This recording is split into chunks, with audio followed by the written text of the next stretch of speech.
بسم اللہ الرحمن الرحیم۔ السلام علیکم۔ بات بڑھ گئی ہے، لگتا ہے تحریک انصاف اور طاقتور حلقوں کے مابین معاملات مزید خراب ہو رہے ہیں۔ اب بہت سارے اور لوگ بھی انٹرویوز دے کر اپنی جان چھڑائیں گے، لیکن اس سے کیا عمران خان اور تحریک انصاف کی مقبولیت کم ہو جائے گی؟ اس حوالے سے بہت سے سوالات ہیں۔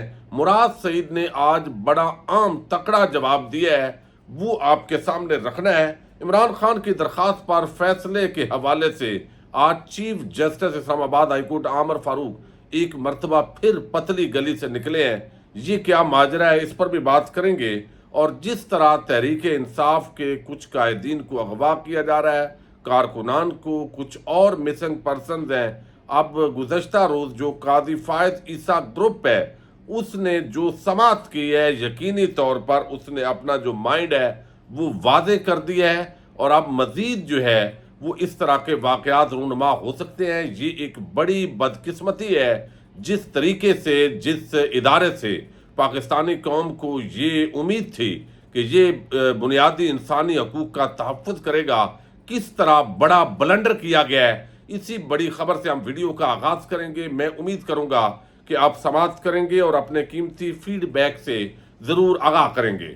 گزشتہ روز پرویز الہی کیس کی سماعت ہوئی ہے۔ پرویز الہی کو جس انداز کے اندر لاہور ہائی کورٹ کے واضح حکم کے باوجود ان کو جس انداز میں دوبارہ اٹھایا گیا، اور حکم یہ تھا کہ گھر تک پہنچایا جائے، لیکن راستے میں ان کو اغوا کر لیا گیا، اور بعد ازاں بتایا گیا کہ اسلام آباد ہائی کورٹ جو اسلام آباد پولیس ہے اس نے ایک اور مقدمے میں گرفتار کیا ہے۔ تو اس وقت قاضی گروپ کا جو ہم خیال بینچ ہے، اس نے یہ سپریم کورٹ آف پاکستان میں سماعت کی ہے۔ اس سے پہلے یہ ذکر ہوتا تھا، اور بہت سارے جو نون لیگ کے لونڈے لپاڑے تھے وہ یہ بات کرتے تھے کہ چیف جسٹس عمر عطا بندیال اپنے ہم خیال ججز کا بینچ بناتے ہیں اور یہ کرتے ہیں، لیکن قاضی صاحب بھی اب جتنے تحریک انصاف کے مقدمات ہیں تقریباً ہم خیال جو ججز ہیں وہ آپ کو نظر آئیں گے، اور یہ اس کے اندر بھی نظر آیا ہے۔ اب بجائے اس کے کہ ان اغوا کاروں کی حوصلہ شکنی ہو، اور جو لوگوں کو بنیادی انسانی حقوق کا تحفظ نہیں ہو رہا، جس طرح انٹرویوز ہو رہے ہیں، جس طرح لوگوں کے ساتھ کیا جا رہا ہے،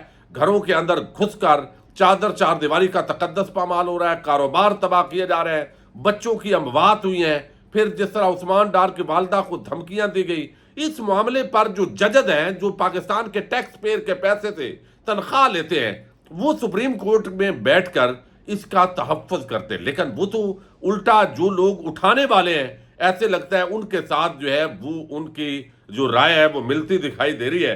اب یہ قاضی فائز عیسیٰ کے جو سب سے بڑے ہم خیال اور دست راست ہے، جیسے دایاں بازو ہوتا ہے، یہ ہے جسٹس سردار طارق مسعود صاحب۔ اب ان کی سربراہی میں ایک سماعت ہوئی ہے بڑی عام، پرویز الہی سے متعلق ہے، اور یہ انتظامیہ کی درخواست ہے کہ جناب یہ ہمارا اختیار تھا، اور اس کے اندر جو ہے وہ لاہور ہائی کورٹ نے ہمیں جو روکا ہے۔ اب پرویز الہی کے جو وکیل ہیں، پرویز الہی کی ضمانت کی درخواست پر بیسیکلی یہ سماعت ہوئی ہے۔ جسٹس سردار طارق مسعود کی سربراہی میں سپریم کورٹ کا یہ 3 رکنی بینچ، سردار لطیف کھوسہ چودھری پرویز الہی کے وکیل، انہوں نے موقف اختیار کیا کہ ان کے موکل کی ایک کیس میں ضمانت ہوتی ہے تو دوسرے میں گرفتار کر لیتے ہیں، جس پر جسٹس سردار طارق مسعود بولے یہ بڑی عام سماعت ہے، اور آپ کو اندازہ ہوگا کہ قاضی گروپ پاکستانیوں کے ساتھ کیا کرنے جا رہا ہے۔ اب یہاں پر جو ہے وہ جسٹس طارق مسعود بولے ملزم کو کسی کیس میں گرفتار نہ کیا جائے، یہ کس قانون میں لکھا ہے؟ اسلام آباد میں عدالت اس قسم کا آرڈر جاری کیا ہے، یعنی اسلام آباد میں بھی آرڈر ہوا ہے، تو یہ کیا مناسب ہے؟ جسٹس سردار طارق مسعود یہ ریمارکس دیے ہیں کہ کیا عدالتیں ملزم کو جرم کرنے کا لائسنس دے رہی ہیں؟ فیصلہ دیا جاتا ہے اب ملزم کی گرفتاری عدالت کی اجازت سے ہوگی، وہ ملزم ضمانت پر رہا کر کے 2 بندے قتل کر دے، پولیس کچھ نہ کرے۔ ہم نے اور ان ججز نے بھی قانون کے تحفظ کا حلف اٹھایا ہے۔ کمال حلف ہے بھائی۔ دوسری طرف آپ کو علم ہے کہ ایک بندے کو 8ویں نامے کیس کے اندر گرفتار کیا جا رہا ہے، کیس کوئی نہیں ہے، اور ویسے ہی بندوں کو اٹھایا جا رہا ہے، اس پہ تکلیف آپ کو نہیں ہوئی؟ اس میں آپ کو آئین اور قانون نظر نہیں آیا؟ عجیب، یعنی اس منصب پہ بیٹھے ہوئے جب بڑے منصب پہ کچھ لوگ بیٹھ جاتے ہیں تو بڑا عجیب معاملہ ہوتا ہے۔ اب یہ یعنی بغض عمران اور تحریک انصاف کی جو نفرت ہے وہ آپ کو نظر آئے گی اس رویے سے۔ آئین اور قانون کا حلف تو اٹھاتے ہیں، لیکن کس طریقے سے یہ سارا کچھ ہوتا ہے۔ اب انہوں نے کہا کہ پولیس کیا ملزم کے سامنے ہاتھ جوڑ کر پہلے عدالتی اجازت لے پھر گرفتار کرے، لطیف کوسا نے کہا کہ یہ بھی مذاق ہے، ضمانت کے بعد دوسرے کیس میں پھر گرفتار کر لیتے ہیں، جس پر طارق مسعود بولے یہ مذاق تو 70 سال سے ہو رہا ہے، آپ قانون کا بتائیں، قانون کیا کہتا ہے؟ یعنی 70 سال سے ہو رہا ہے، لہذا اب بھی ہوتا رہا بھئی کیا فرق پڑتا ہے؟ یعنی عجیب قسم کے جج جو ہے وہ اس وقت سپریم کورٹ آف پاکستان کے اندر دائر ہے، وہ آگے ہیں۔ لطیف کھوسا کو پھر انہوں نے مخاطب کرتے ہوئے بولے بتائیں کیا ہائی کورٹ ایسا حکم دے سکتی ہے کہ ایک شخص کو کسی بھی کیس میں گرفتار نہ کریں؟ ہائی کورٹ کس طرح ایک آرڈر سے تمام کیسز میں ضمانت دے رہی ہے؟ قانون کے مطابق ملزم کو ضمانت کے لیے خود پیش ہونا پڑتا ہے۔ اب یہ 1976 سے پہلے تو روبکار دکھا کر پولیس گرفتار کر لیتی تھی، بھٹو صاحب کے دور میں ایف آئی آر دکھا کر گرفتاری کا قانون آیا۔ لطیف کھوسا نے کہا کہ بھٹو کے دور میں یہ قانون چودھری ظہور الہی کے لیے آیا تھا۔ اب یہ معاملہ جو ہے اس وقت بھی ظہور الہی کے لیے آیا تھا۔ آج کل طارق مسعود کہتے ہیں ہائی کورٹ میں بندہ پیش نہیں ہوتا اور ضمانتیں دے دی جاتی ہیں، یہ تو لسن ٹو کرائم والی بات ہے۔ یعنی ہائی کورٹ میں بندہ پیش نہیں ہوتا، وہ تو حمزہ شہباز پیش نہیں ہوا تھا، اس کو ضمانت دے دی گئی۔ تو بظاہر جو قاضی صاحب گروپ کے یہ جج صاحب ہیں، انہوں نے اس ظلم کی مذمت نہیں کی، اغوا کاروں کی مذمت نہیں کی، اور جس طریقے سے یہ انٹرویوز ہو رہے ہیں وہ کوئی ایسے ریمارکس بھی یہ نہیں دیتے، یعنی ایسے ریمارکس بھی ان کے منہ سے نہیں نکلتے جس سے اس کرائم کی حوصلہ شکنی ہو۔ لیکن بغض عمران ظاہر ہے، ایسے لگ رہا ہے کہ یہ ججز بھی جو گروپ بندی ہے یا دھڑے بندی ہے اس کا شکار ہو کر لگتا ہے کہ قاضی گروپ سے انصاف جو ہے وہ مظلوم لوگوں تو کم از کم جو اس وقت اغوا ہو رہے ہیں ان کو ملتا دکھائی نہیں دے رہا۔ یہ میری کل کی جو یہ عام سماعت ہے اس پر اسیسمنٹ ہے۔ اب دوسری طرف جو ہے وہ ایک اور معاملہ ہے، اور وہ جو چیف جسٹس ہے اسلام آباد ہائی کورٹ، آپ کو علم ہے وہ بھی بڑا زبردست طریقے سے کھیل رہے ہیں، پوری فیلڈنگ جو ہے وہ سیٹ کی گئی ہے۔ عمران خان اور تحریک انصاف کے خلاف کارروائیوں سے پہلے پوری ایک فیلڈنگ وہ سیٹ کی گئی ہے تاکہ کوئی کہیں پر بھی پرابلم نہ ہو۔ اب اس کے اندر جو ہے وہ ایک معاملہ ہے سائفر کیس کا، ایک تو جیل کے اندر جو ٹرائل ہونا ہے اس کو چیلنج کیا گیا تھا، اور دوسرا درخواست کے اندر جو جج صاحب ہیں وہ میرٹ پر نہیں ہے، وہ کوالیفائی نہیں کرتے کہ وہ یہ کیس سماعت کریں۔ ان دو درخواستوں پر سماعت ہوئی، فیصلہ محفوظ ہوا، اور جو جج صاحب ہیں عامر فاروق صاحب وہ فیصلے نہیں سناتے، اور وہ ٹرائل بھی شروع ہو چکا ہے، اور جس چیز کی ضرورت ہوتی ہے یعنی جو فائدہ ہو جس کے اندر تحریک انصاف کا یا عمران خان کا، وہ کچھوے کی رفتار پر، اور جس میں ان کا نقصان کرنا ہو وہ خرگوش کی سپیڈ سے معاملات چلائے جا رہے ہیں۔ آج اسلام آباد ہائی کورٹ نے 2 سے 3 روز میں کیس کا فیصلہ دینے کا اندیا دے دیا ہے، اور 2-3 دن کے اندیے کا مطلب کم از کم 7 دن ہوتا ہے، یعنی وہ 7 دن وہ لیں گے۔ جیل ٹرائل اور جج تعیناتی کے خلاف درخواست پر فیصلہ پہلے سے محفوظ ہے، پیر تک تو نہیں، جب کہا گیا کہ پیر کو دے دیں، پیر تک تو نہیں، لیکن 2 سے 3 روز میں کوشش کریں کہ فیصلہ دے دیں۔ یہ جج صاحب بیٹھے ہوئے ہیں، ان کو بھی پتہ ہے ظلم ہو رہا ہے، ان کو بھی پتہ ہے یہ نہ اندھے ہیں نہ گونگے ہیں نہ بہرے ہیں، یہ بھی پاکستان کے اندر رہتے ہیں۔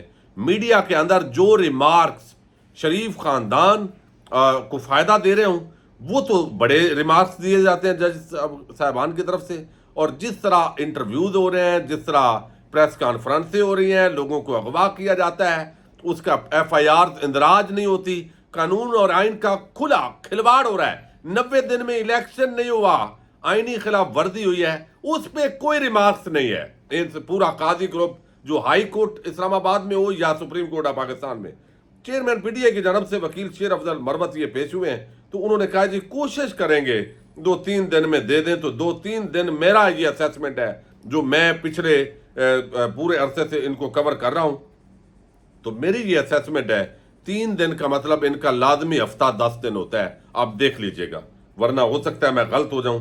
اور وہ کہتے ہیں کہ میں جلدی کر دیتا ہوں، پیر کو تو نہیں لیکن 2-3 دن میں فیصلہ کر دے گا۔ ایک اور بتائیے گا، پریس میں آیا کہ اڈیالہ جیل منتقلی پر آپ کو اعتراض ہے، تو وہ یہ اس پر بھی انہوں نے بات کی ہے۔ تو اب یہ اس طرح ایک تو پتلی گلی سے جائز صاحب یہ بھی نکل گئے۔ اب دوسری طرف جو ہے وہ ایک بڑی عام سٹیٹمنٹ جاری کی ہے، جو اس وقت مراد سعید کا نام بھی لیا ہے، اور کچھ وہ لوگ جو اس وقت عمران خان کے ساتھ کھڑے ہیں، عثمان ڈار کے انٹرویو کے اندر اس کا نام لیا گیا ہے، اور یہ جو ہے جب نام لیا گیا ہے تو اب اس پورے معاملے پر جو ہے وہ اس وقت جو مراد سعید ہیں انہوں نے بڑی کھل کر گفتگو کی ہے، اور یہ آپ کے لیے بڑی عام ہے جو ناظرین کو جاننا ہے، چونکہ ان کی والدہ بم جو اٹیک ہوئے سوات کے اندر وہاں پیرالائز ہوئی، ان کے گھر کی بڑی قربانیاں تھی مراد سعید کی، وہ بہت کم لوگوں کو پتہ ہے۔ اب انہوں نے پورا نقشہ کھینچا ہے اور طاقتور حلقوں کو، سیاسی جماعتوں کو، کارکنان کو اور پاکستانیوں کو ان کو جھنجھوڑا ہے کہ آج ہم سے زیادہ محب وطن لوگ کون ہو سکتے ہیں، لیکن ہمیں غدار اور سازشی بنا کر پیش کیا جا رہا ہے۔ وہ کہتے ہیں طلبہ سیاست میں قدم رکھنے سے پہلے میں تقریری مقابلوں میں حصہ لیتا تھا۔ بہت سے چہرے جو آج اپنے اپنے شعبوں میں اچھا نام بنا کر آپ کی ٹی وی سکرینوں کی زینت بنتے ہیں، ان میں سے اس زمانے کی واقفیت ہے جب میں پورے پاکستان میں تقریری مقابلوں میں حصہ لیتا تھا۔ ان میں سے بہت سے میرے عقائد اور نظریات سے بخوبی واقف ہیں۔ انصاف اسٹوڈنٹ فیڈریشن کی بنیاد رکھنے کے بعد 2 مرتبہ جیل کی ہوا کھائی۔ طلبہ سیاست میں جیلیں، مار کٹائی، دنگے فساد پاکستان میں ایک معمول کی بات ہے، لیکن روایت کے متضاد میرے جیل جانے کا سبب کوئی تنظیمی دنگا فساد نہیں تھا۔ پہلی مرتبہ وجہ عدلیہ بحالی تحریک اور دوسری مرتبہ ریمنڈ ڈیوس کے خلاف احتجاج بنا، یعنی ایک مرتبہ پاکستان میں انصاف کی بالادستی اور دوسری مرتبہ پاکستان کی خودداری کے لیے جیل گیا۔ ایک اور سبب بھی بن سکتا تھا میرے جیل میں جانے کا، جب میرا آدھا گاؤں مٹی کا ڈھیر بن گیا تھا اور میری ماں گوشت کے ایک لوتھڑے جیسی اس ڈھیر پر پڑی تھی۔ میں اسی ڈھیر پر کھڑے ہو کر اپنا درد بیان کرتا۔ میرے جیسے بہت سوں کا خون کھول رہا تھا اس وقت۔ زبان تو تب بھی میرے پاس تھی، تنظیم بھی تھی، ریاست مخالف بیانیہ بک بھی بہت اچھی قیمت پر رہا تھا۔ دہشت گردی کا جو الزام مجھ پر آج لگ رہا ہے، میں تب اس کو بنیاد فراہم کر سکتا تھا۔ یعنی اس وقت بہت سے ایسے لوگ، اب بھی آپ کو علم ہے، خیبر پختونخوا کے اندر ہے، جو سمجھتے ہیں کہ اس دہشت گردی کے پیچھے وردی ہے، اور وہ جو سارے یہ بارڈر کے اندر اور باہر جو نقل و حرکت ہوتی ہے اور یہ جو سارا معاملہ ہے، تو وہ کہتے ہیں وہ بیانیہ میں بھی بائے کر سکتا تھا، لیکن میں نے ایسا نہیں کیا، اور اس پر اس کی قیمت بھی اس وقت اچھی لگ رہی تھی۔ اب وہ کہتے ہیں کہ اس پورے مگر میں نے جو راتیں اپنی بیمار ماں کے سرہانے گزاری، ان کی شامیں میں نے آئی ڈی پی کیمپوں میں راشن فراہم کرتے اور دن زخمیوں کے لیے خون کا بندوبست کرتے گزارے۔ احسان نہیں جتا رہا، بس یاد دلا رہا ہوں کہ وطن سے محبت کی ہم نے قیمت صرف ادا کی ہے، وصولی کی توقع نہیں رکھی، ورنہ 4 سال کی وزارت میں میرے کھاتے میں صرف وزیر اعظم کے ساتھ 2 دن کا ایک عمرہ نہ لکھا ہوتا۔ کسی کو شک ہو تو افسران دونوں وزارتوں میں آج بھی وہی بیٹھے ہیں، پوچھ لیں۔ میں شاید پاکستان کی تاریخ میں اکلوتا وزیر ہوں گا جس کے خلاف آرمی چیف وزیر اعظم کے پاس شکایت لے کر گیا کہ بہت احتساب شروع کر رکھا ہے، تھوڑا ہاتھ ہولا رکھے۔ یعنی آرمی چیف صاحب نے بھی کہا میں نے تو وزارت بھی ایسے کیا جیسے کوئی فوجی اپنے ملک کے لیے جنگ میں مورچہ سنبھالتا ہے۔ آج اگر کسی فرد نے خود کو ریاست سمجھ لیا ہے اور خود کو آئین اور قانون سے بالا تر قرار دے کر ملک کی 25 کروڑ عوام کی غیرت کی بولی لگا آیا ہے، تو میں اس کو اپنی زندگی کی قیمت پر بھی غلط کہوں گا۔ مراد سید کہتے ہیں کہ اگر 2-4 گنڈے اونچی کرسیوں پر بیٹھ کر خود کو خدا سمجھ بیٹھے ہیں اور لوگوں کی زندگی اور موت کے فیصلے کر رہے ہیں، تو میں اس کی خدائی کے خلاف علم بغاوت بلند کروں گا۔ آج اگر کسی وطن فروش کی انا کی تسکین کے لیے میرے ہم وطنوں کے لیے زمین تنگ کی جا رہی ہے، حب الوطنوں کو قید اور قتل کیا جا رہا ہے، تو مجھ سے تسلیم کی توقع عبث ہے۔ اگر بات ریاست پاکستان کی ہو رہی ہے تو مجھے یہ لفظوں میں ثابت کرنے کی ضرورت نہیں ہے کہ میرا ملک، میرے لوگ میرے لیے اپنی جان سے بڑھ کر ہیں۔ میں نے جب اس سے وفاداری کا حلف نہیں بھی اٹھایا تھا، تب بھی میں نے اپنی سسکتی ماں کے سرہانے سے اٹھ کر اس کے زخموں پر پائے رکھے تھے۔ میرے کاندھوں پہ جب اس کی اہمیت کا بار نہیں تھا، میں نے تب بھی اس کی غیرت کے لیے صعوبتیں جھیلے تھی۔ آج تمہارا سودا نہیں بکھرا تو مجھے دشمن ممالک کی ایجنسیوں سے جوڑ رہے ہو۔ میں نے راہ کی ایجنٹی کرنی ہوتی تو این ڈی ایس کے ٹاؤٹ مجھے 8 سال سے گالیاں نہ دے رہے ہوتے۔ 9 مئی سے پہلے کئی بار ریکارڈ پر لا چکا ہوں کہ دہشت گردی کی جو واپسی کے حوالے سے قوم کو خبردار کرنے، ارشد شریف کے قتل اور عمران خان پر قاتلانہ حملے کے کرداروں کا پردہ فاش کرنے کی پاداش میں زیر عتاب ہوں۔ 9 مئی کو تو 5 ماہ ہونے کو ہیں، لیکن میں تو 1.5 سال سے در بدر ہوں۔ قوم کے پیسے کا احتساب، عمران خان سے وفاداری اور پاکستان کی خودداری کا سودا کرنے والوں سے سوال کرنے کا جرم 9 مئی سے پہلے سے شامل تھا۔ آج اگر تم ہر بے کس مجبور کی کنپٹی پر بندور رکھ کر میرا نام کہلوانا چاہتے ہو تو صرف یہ سر چاہیے، باقی سب تو بہانے ہیں۔ یعنی آپ کو صرف میرا سر چاہیے، پھر تو سب بہانے ہیں اور بیانیہ سچ بنتا جا رہا ہے۔ وہ کہتے ہیں جیسے اس حق کو مٹایا نہیں جا سکتا، جیسے اسے نہیں مٹا سکے، جیسے ہمیں نہیں مٹا سکو گے۔ تو یہ ساری چیزیں انہوں نے بڑی کھل کر آج شکوہ بھی کیا ہے، اپنے جذبات کا بھی اظہار کیا ہے ایک ٹویٹ کے ذریعے نامعلوم مقام سے۔ وہ میں نے کہا کہ چونکہ ریلیونٹ ہے، جو ڈارک انٹرویو کے بعد آپ کے سامنے رکھوں. اجازت دیجیے گا. اللہ حافظ.